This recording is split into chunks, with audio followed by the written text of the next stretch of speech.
श्रीनगर के हरि सिंह एस्टेट के beat ward वाले इलाके में नामालूम अफराद ने दागा गोला। कई अफराद के जख्मी होने की खबर। फोर्सेस ने पूरे इलाके को लिया मुहसरे में।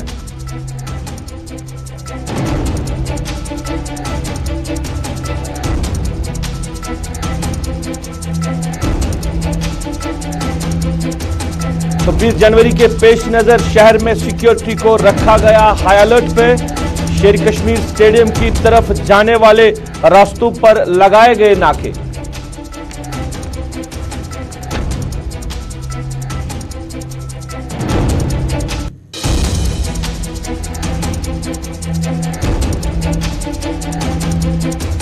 कौमी यौम सयाहत के दिन पर महकमा सयाहत ने श्रीनगर शहर के सयाहती पहलू को किया उजागर। प्रोग्राम को दिया गया तरतीब।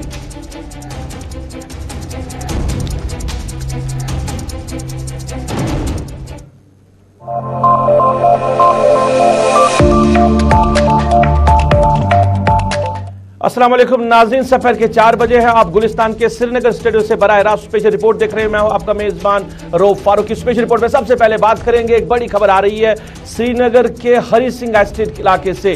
सिक्योरिटी फोर्सेस ने इलाके में मुहसरा चलाया था और मुहसरे के दौरान ही नामालूम अफराद ने सिक्योरिटी फोर्सेस की गाड़ी पर ग्रेनेड दागा, जिसके नतीजे में बताया जा रहा है कि जो इतला अभी तक आ रही है कि कई अफराद जो है वो जख्मी हुए हैं, दुकानों को भी नुकसान पहुंचा है। अभी क्या कुछ सूरत हाल है श्रीनगर के इस इलाके में, हरि सिंह एस्टेट के इलाके में, बराह रास्त हम बात करेंगे हमारे साथी साहिल इकबाल से और जानना चाहेंगे क्या कुछ तफसीलात अभी है हरि सिंह एस्टेट इलाके से। साहिल, बताइए मुहसरा कब चला गया था और ग्रेनेड के बाद अभी क्या सूरत हाल है? हम सब जानते हैं कि 26 जनवरी के चलते श्रीनगर में या जम्मू कश्मीर के बाकी अजला में सिक्योरिटी इक़दाम जो हैं सख्त कर दिए जाते हैं। इसी के चलते श्रीनगर में भी सुबह से ही सिक्योरिटी इक़दाम सख्त थे। जगह जगह पर तलाशियां की जा रही थी और इसी हवाले से यहाँ पर यानी हरि सिंह एस्टेट जो महाराजा बाजार है, यहाँ पर भी सिक्योरिटी जो है वो सख्त कर दी गई थी और उसके साथ साथ जो है कासो भी चलाया जा रहा था, तलाशी अभियान भी चलाया जा रहा था, जिसके नतीजे में ये वाक़या जो है पेश आया है। और सोर्सेज के मुताबिक जैसे ही जो सिक्योरिटी फोर्सेस हैं वो आगे बढ़े। साहिल, हम चाहेंगे कि आप जरा फ्रेम, वाइड फ्रेम दिखाएं और ये इलाका दिखाएं पूरी तरह, क्या मंजर है अभी, क्या सूरत हाल है अभी इलाके में? जी जी जरूर जरूर। हरि सिंह एस्टेट का ये इलाका, ये बाढ़ वाला इलाका है शहरी श्रीनगर का, जहां पे ग्रेनेड दागा गया है और ग्रेनेड के बाद सूरत हाल क्या कुछ है आप तक पहुंचा रहे हैं हमारे साथी साहिल इकबाल। साहिल, ये भी बताइए, अब ये जो सर्च ऑपरेशन चलाया गया था, कितनी देर पहले ये चलाया गया था इलाके में?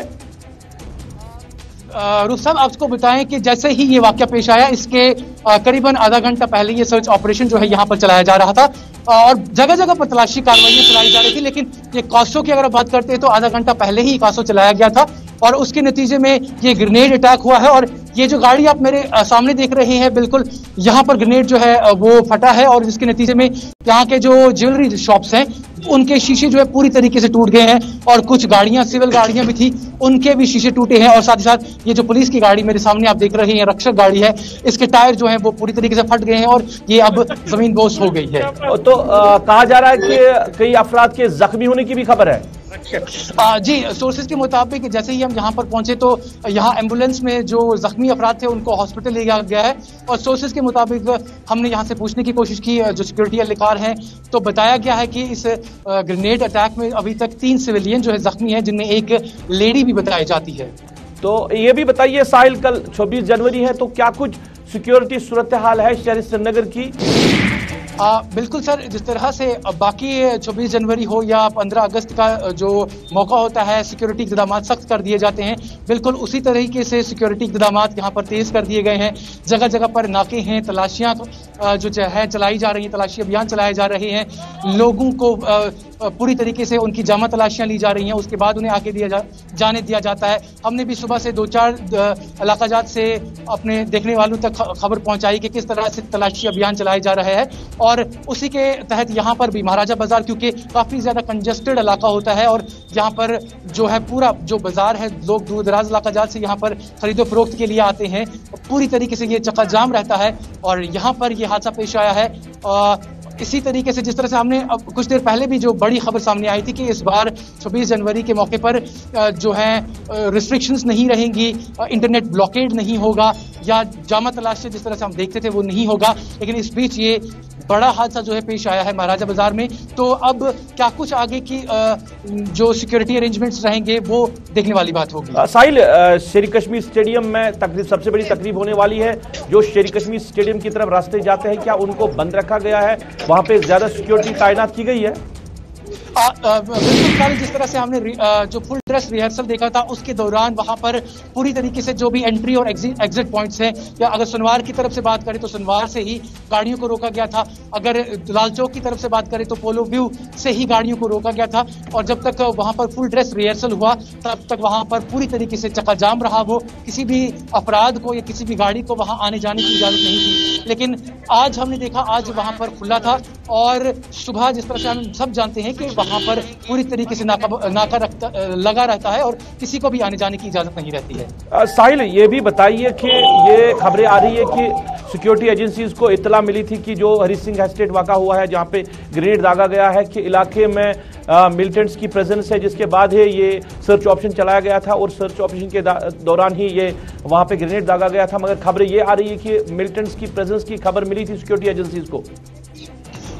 सर, जिस तरह से कासो पहले से ही चलाया जा रहा था तो जाहिर तौर पर शायद इंटेलिजेंस को कहीं से खबर थी कि इलाके में शायद मिलिटेंट्स की मौजूदगी हो सकती है, इसलिए यहाँ पर जो कार्रवाई है वो तेज कर दी गई थी। लेकिन जिस तरह की यहाँ पर अभी अफरा तफरी है, हमने यहाँ के जो जिम्मेदारान हैं उनसे पूछने की अगर कोशिश की थी, ताहम वो अफरा तफरी के माहौल में थे, उन्होंने किसी भी बात पर हमें जवाब देने से इनकार कर दिया। चलिए साहिल, तफसीलात पहुंचाने के लिए बहुत बहुत शुक्रिया। हमारे साथी श्रीनगर से साहिल इकबाल तफसीलात पहुंचा रहे थे। अभी की खबर है कि श्रीनगर के हरी सिंह एस्टेट में ग्रेनेड दागा गया है, सिक्योरिटी की गाड़ी पर कैसो चलाया गया था, सर्च ऑपरेशन लगाया गया था हरी सिंह एस्टेट के इलाके में सिक्योरिटी एजेंसीज ने। और जो खबरें आ रही है कि मिलिटेंट्स की मौजूदगी की खबर मिली थी सिक्योरिटी एजेंसीज को, उसके बाद ये सर्च ऑपरेशन चलाया गया था और सर्च ऑपरेशन के दौरान ही सिक्योरिटी एजेंसी की गाड़ी पर ग्रेनेड दागा गया है, जिसके बाद एक दुकान को भी नुकसान पहुंचा है, सिक्योरिटी गाड़ी को भी नुकसान पहुंचा है, उसके साथ 3 जो आम शहरी हैं उनके जख्मी होने की खबर है।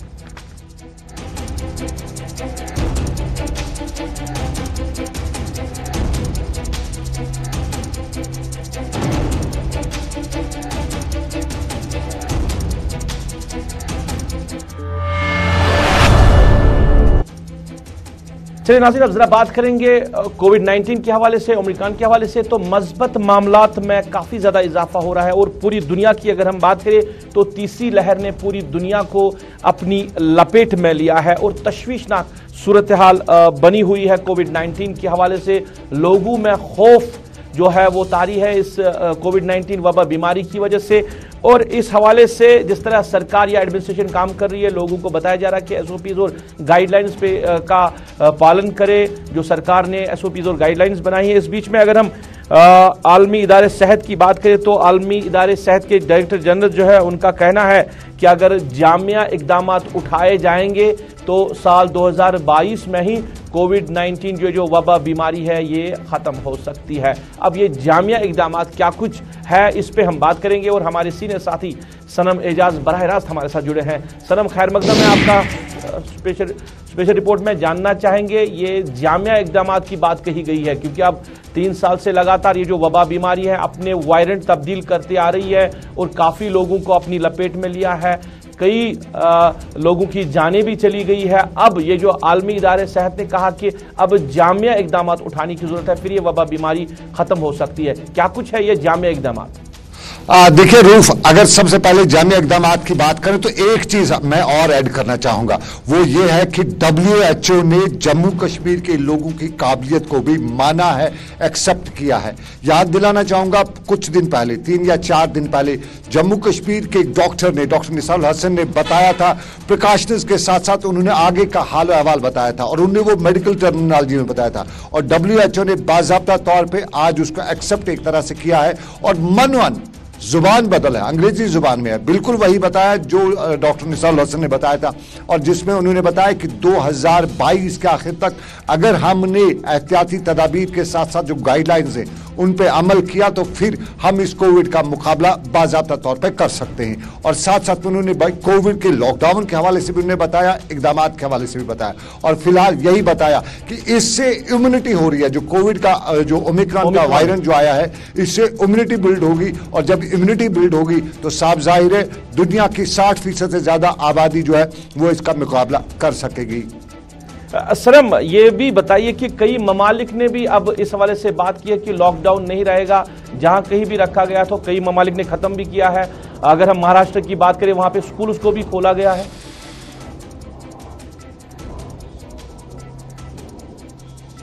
सनम, मेरी आवाज आप तक आ रही है? सवाल बोल दो।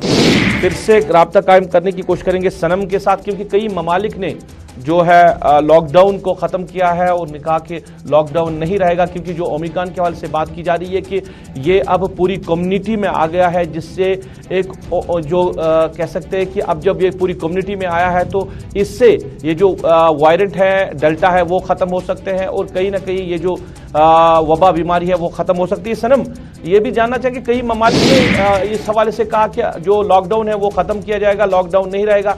अगर हम अपने मुल्क की बात करें तो महाराष्ट्र ने भी अब स्कूल खोलने का फैसला भी लिया है। देखिए, वर्ल्ड वाइड अगर सिनेरियो देखा जाए तो यूके यानी बर्तानिया ने बाज़ाब्ता तौर पे कोविड गाइडलाइंस के तहत ही रिस्ट्रिक्शंस वगैरह, लॉकडाउन वगैरह वो लगभग खत्म कर दिए। और जो भी वैक्सीनेटेड लोग हैं, 60% जो लोग वहां के वैक्सीनेटेड हैं, उनके लिए बताया गया है कि अब आपको ना लॉकडाउन ना मास्क वगैरह कहनी। जर्मनी भी इसके साथ साथ पे है। और अगर हम यहाँ एशिया की बात करें तो सबसे पहले हिंदुस्तान का जो कर्नाटका शहर है, महाराष्ट्र का शहर है, वहां पे लॉकडाउन के हवाले से इकदाम उठाए गए वो मुस्बत है। और अरविंद केजरीवाल का आज सुबह बयान आया दिल्ली के चीफ मिनिस्टर का कि वो अब ये लॉकडाउन वगैरह की सभी जो रिस्ट्रिक्शन है उनको ईज आउट करें। तो ये जो है कोविड वायरेंट का जो नया ओमिक्रॉन वायरेंट है उसके बाद की सिचुएशन है। और इस सिचुएशन में दुनिया से लेकर मुल्क हिंदुस्तान तक, मुल्क हिंदुस्तान के बीच में बड़े बड़े शहरों तक अब कोविड की गाइडलाइन जो रिस्ट्रिक्शन है उनको लगभग खत्म या ईज आउट किया जा सकता है। और जहां महाराष्ट्र से शुरुआत हुई है, दिल्ली तक पहुंच रही है, जम्मू कश्मीर में भी सवाल से कुछ न कुछ इकदाम उठाए। चलिए सनम, बात करने के लिए बहुत बहुत शुक्रिया। हमारे सीनियर साथी एजाज आप तक तफसीलात पहुंचा रहे थे कोविड-19 के हवाले से, ओमिक्रॉन के हवाले से। कहीं ना कहीं जो आलमी इदारे सेहत है उनका कहना है कि एक जामिया हिकमत अमली के तहत अगर इसको देखा जाए तो साल 2022 के आखिर तक ये जो कोविड-19 वबा बीमारी है ये खत्म हो सकती है।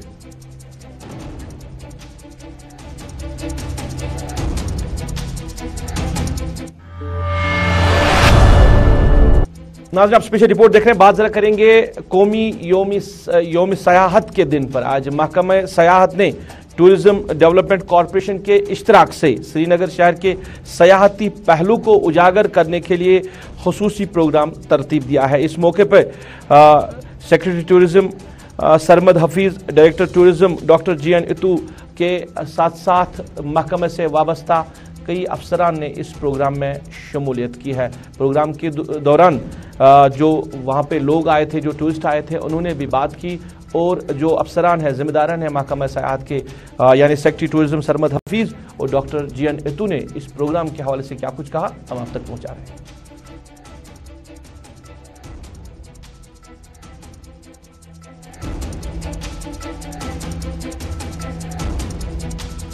मैं Gauri tours and travels Maharashtra, Mumbai Maharashtra से आया हूँ। ये फार्म टूर में शामिल हुआ हूँ। आफ्टर कोविड, अभी कोविड-19 के बाद जो टूरिज़्म का ये जो हालत है, ये हालत यहाँ के तो कोविड का कुछ माहौल ही नहीं दिखाई दिया। इतना अच्छा माहौल है। हम महाराष्ट्र में जाके, मुंबई में, कश्मीर बहुत सेफ है और सब लोग कश्मीर में जाओ, एंजॉय करो, बहुत बढ़िया कश्मीर है, ऐसा संदेश दे देंगे। मैं पंचम हॉलीडेज पुणे इन महाराष्ट्र वहाँ से आया हूँ और इस ग्रुप में मैं शामिल हूँ। जो हमारे उधर जो टीवी चैनल हो या कोई न्यूज़पेपर हो, उसमें जो आता था कोरोना के बारे में, इधर के बारे में, इसलिए हमारे वहाँ के लोग थोड़े से डर गए थे कि इधर कैसा जाना है, क्या करना है। जब हम इधर आ गए हैं तो अभी हमें ऐसा मालूम हो गया कि इधर कुछ भी नहीं है, कोरोना तो इधर है ही नहीं है। जैसा कि आप जानते हैं कि आज हम नेशनल टूरिज्म डे मना रहे हैं 25 जनवरी को। इस हवाले से टूरिज्म डिपार्टमेंट ने जो है बहुत सारी एक्टिविटीज़ ऑर्गेनाइज करी हैं कोविड प्रोटोकॉल्स को स्ट्रिक्टली फॉलो करते हुए। एक इम्पॉर्टेंट एक्टिविटी जो आज हमने दोबारा से रिवाइव करी है, जो पहले सिटी कंडक्टेड टूर होता था, आज हमने दोबारा से हेरिटेज कंडक्टेड टूर जो है वो लॉन्च किया हुआ है, जिसमें हमारे महाराष्ट्र से आए हुए 22 के करीब जो है टूर ट्रैवल ऑपरेटर्स भी उसका हिस्सा है। ये जाकर के जगह जगह जाएंगे, चाहे वो हमारे श्राइन्स हो, आर्कियोलॉजिकल साइट्स हों, या हमारा क्रूजीन हो, हैंडीक्राफ्ट सेंटर्स हों, हमारे मार्केट्स हैं, उन जगहों पे ये जाएंगे ताकि कल को जाकर के इन्हीं के ज़रिए से जो है हमारे एम्बेसडर बन करके इन चीज़ों को भेजेंगे। और मुझे उम्मीद है कि आज शाम का जो हमारा प्रोग्राम है, जिसमें खासतौर से इसी शिकाराज को हम फ्लैग ऑफ कर रहे हैं, ये वो शिकाराज हैं जिनको स्मार्ट सिटी के ज़रिए से हमने इल्यूमिनेट किया है, लाइटिंग उनकी कराई है। वो अपने आप में एक बहुत बड़ा एक्सपीरियंस है। नॉट ओनली दैट, बाकी जगहों पे अगर आप देखें, गुलमर्ग में शाम को जो है इवनिंग जो वहाँ पे स्केटिंग होती है, इसी तरीके से नाइट स्कीइंग के अलावा वहाँ पे जो है वो ये रोलर स्केटिंग भी होगी। और ये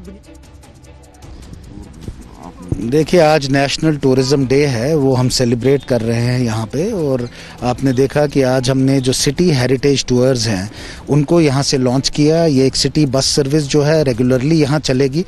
डिपार्टमेंट ऑफ टूरिज़्म की कोशिश है कि जो टूरिस्ट हमारे बाहर से आते हैं हम उनके एक्सपीरियंस को एनहांस कर सकें और बेटर फैसिलिटीज़ उनके लिए प्रोवाइड कर सकें। उसी सिलसिले में हमने आज ये पहल की है। And a very appropriate day जो नेशनल टूरिज़्म डे है कि हमारे लोगों को ये सर्विसेज प्रोवाइड हो सकें। इसके अलावा कई और इवेंट्स आज हमने प्लान किए हैं, जिसमें हम एक क्रॉस कंट्री। चलिए नाज़रीन, अब जरा बात करेंगे महकमे पशुपालन के हवाले से, क्योंकि आए रोज हम देखते हैं महकमे सेहत के हवाले से लोग बार बार बात करते हैं। सोशल मीडिया पे जरूर जिक्र किया जाता है, अगर कहीं अस्पताल में कोई मुश्किलात हो, कोई प्रॉब्लम हो, तो उसको लोग भी सोशल मीडिया पे हाईलाइट करते हैं। मगर जो महकमे पशुपालन है यहाँ की तरफ नजर नहीं है, इस महकमे की तरफ नजर नहीं, इसके महकमे की कारकर्दगी की तरफ भी नजर नहीं है। पटन में जो महकमे पशुपालन का हॉस्पिटल है, वहाँ पे लाखों रुपए की मालियत से जो लाई गई वहाँ पे अल्ट्रासाउंड मशीन है, जो इन जानवरों के लिए इस्तेमाल में लाना था, जिस वजह से जिस मकसद के लिए लाई गई थी, पिछले 5 सालों से ये बंद कमरे में पड़ी है, इसको इस्तेमाल में नहीं लाया जा रहा है। और जो भी लोग वहाँ पे अपने पशुओं को इलाज करने के लिए लाते हैं, अपने जानवरों को इलाज करने के लिए लाते हैं, उनको इस मशीन से कोई फ़ायदा हासिल नहीं होता। अगर इस मशीन को इस्तेमाल में लाया जाता तो ज़रूर उनको फ़ायदा मिलता और उनके जो पशु है, उनके जो जानवर हैं, उनकी गाय है, भैंस है, वो जानवर भी बच सकते हैं, उनकी बीमारियों का भी अंदाज़ा लगाया जा सकता था। अब इसको इस्तेमाल में क्यों नहीं लाया जा रहा है, इस पर हम बात करेंगे। हमारे साथी राही निसार बराह रास्त हमारे साथ जुड़े हैं। राही, शुक्रिया आपका स्पेशल रिपोर्ट में जुड़ने के लिए। अगर हम बात करें महकमे सेहत के हवाले से, हम बार बार बात करते रहते हैं, मगर आज आपने एक जो बेहतरीन एक जो स्टोरी है ये पब्लिक के सामने लाई है, ये हमारे जिम्मेदारों के सामने लाई है, क्योंकि इस महकमे की तरफ कोई खास तवज्जो नहीं दिया जा रहा है। ये जो मशीन लाई गई है, कब लाई गई थी और इसको आज तक बंद क्यों रखा गया है?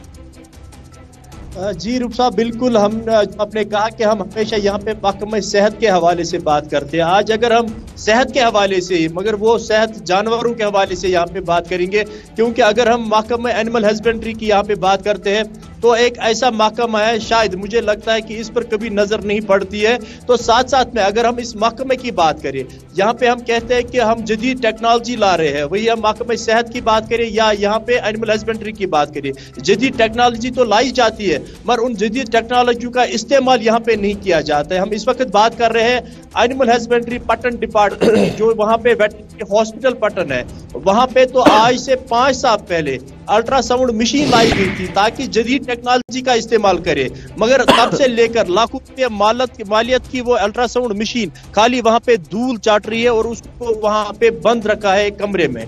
और अगर हम इस वक्त की बात करें, जब हमने वहां पे विजिट किया तो हमने देखा कि उसकी इतनी अब खस्ता हाली हो चुकी है, शायद अब मुझे लगता है कि वो खराब भी हो चुकी होगी, क्योंकि 5 सालों तक अभी उसका इस्तेमाल नहीं किया गया है। इस्तेमाल क्यों नहीं किया गया है?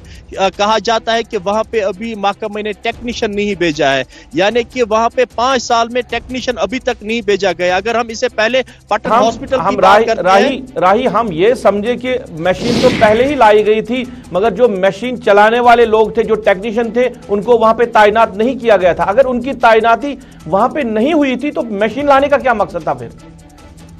जी रूप जी, अगर हम इसके हवाले से यहाँ पे ये भी बात करें, जैसा कि हमने कुछ दिन पहले यहाँ पे महकमे सेहत यानी कि पटन हॉस्पिटल के बारे में बात की थी, वहां पे भी अल्ट्रासाउंड मशीन लगाई गई है मगर वहां पे भी टेक्नीशियन नहीं रखा गया। वहां पे जो अल्ट्रासाउंड डॉक्टर होता है, रेडियोलॉजिस्ट होता है, उसको नहीं लाया गया है। वहां पे भी मशीन का अब सही तरीके से इस्तेमाल नहीं किया जाए। सेम पोजीशन यहाँ पे है, 5 साल पहले मशीन लाई गई है मगर जो ही मैंने आज वहां के BVO जो वहां पे ब्लॉक वेटरनरी ऑफिसर है उनसे बात करने की कोशिश की मगर उनका सेहत खराब है और वो लीव पे है, तो उनका साफ कहना है कि हमारे पास तो इसको चलाने के लिए कोई है ही नहीं, तो हम कैसे इसको चला सकते हैं। बिल्कुल उसको अलमारी में बंद करके रखा गया है और वो लाखों रुपए मालियत यहाँ पे हम ये कहेंगे चलिए बहुत बहुत शुक्रिया राही निसार हमारे साथी आप तक तफसीलात पहुंचा रहे थे पटन से, जहां पे एनिमल हस्बेंड्री डिपार्टमेंट में जो अल्ट्रासाउंड मशीन लाई गई है, जो वहां का ऑफिस है, वहां का हॉस्पिटल है, 5 सालों से इसको इस्तेमाल में नहीं लाया जा रहा है। इसको एक बक्से में बंद करके रखा गया है। मशीन तो लाई गई है मगर टेक्नीशियन नहीं है, तो इस मशीन का लाने का क्या मकसद है ये जिम्मेदार ही बता सकते हैं।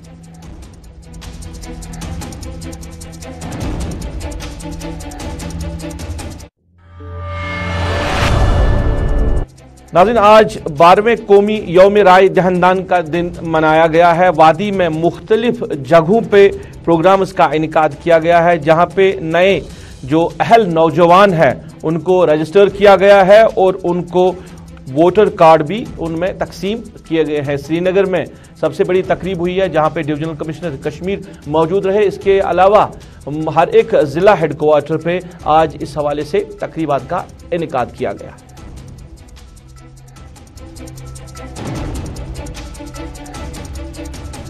में जो है नेशनल वोटर्स डे मनाया, इसमें कुछ नए जो वोटर्स हैं उनको कार्ड दिए गए और जो पिछले मतलब कुछ महीनों से जो हमारे कंटिन्यूस जो अपडेशन का प्रोसेस चल रहा था उसमें जो मुख्तलिफ जो लोगों ने अपने जो फॉर्म या भरे थे ताकि वो इंक्लूड हों, उनको मतलब हमने इंक्लूड किया कर रखा है और इस तरह ये कंटिन्यूस प्रोसेस है।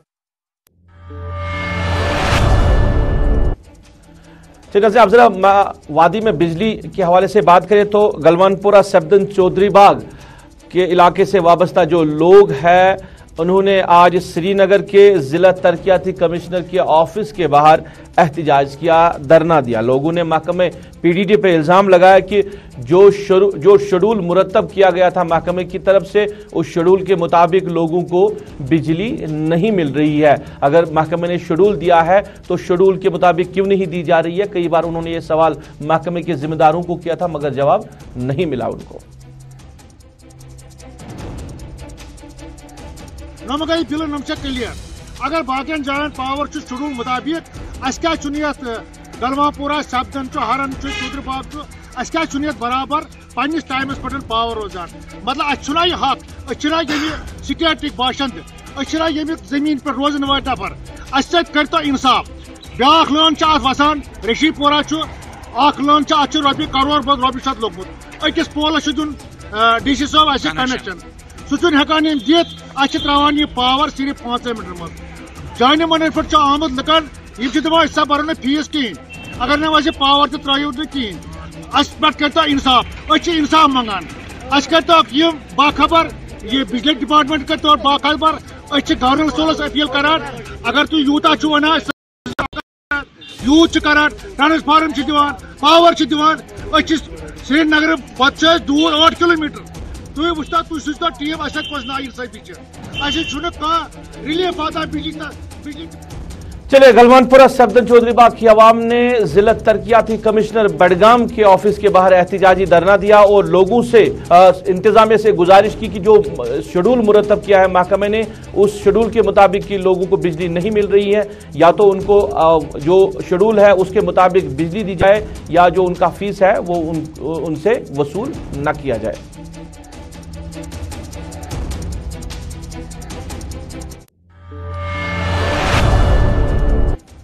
चलिए नाज़रीन, इसके साथ ही अभी तक के स्पेशल रिपोर्ट से अपने मेजबान को इस वादे के साथ दीजिए इजाजत। आप अपना ख्याल रखेंगे, हमें अपनी नेक दुआओं में याद रखेंगे। अल्लाह आपका हमारा सबका निगहबान।